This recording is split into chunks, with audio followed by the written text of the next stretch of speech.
that's what I call the play zone. The play zone to me is it's a different physiology than the fight physiology or the flight physiology. Play is a different physiology, and it is actually optimizing metabolic resource. It's more efficient. You're having higher levels of that heart rate variability, which would theoretically make your reaction time quicker. You also have access to higher brain structures that would provide for more creativity, problem solving, being able to actually execute your skill set, draw up on strategies. So play to me is a higher level of performance. But what you said is also really fascinating.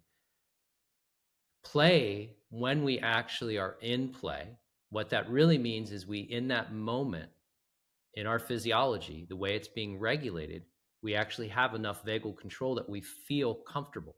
We feel safe. Competition, the way most of us compete, is actually grounded in a physiology that is not feeling as safe and comfortable. And we call it fear, right? We call it anger and aggression. We label it with an emotion, but underneath that emotion is actually a physiology that's slightly different than the physiology of play. And so there is that emotion of anger or the emotion of fear and worry, and it does impede on performance.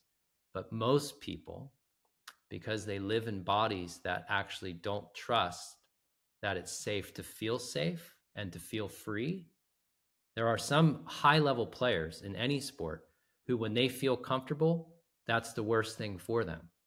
So they live in bodies that actually don't trust it's safe to feel safe, whereas they live where they trust that it's safer to be on guard. Does that make sense?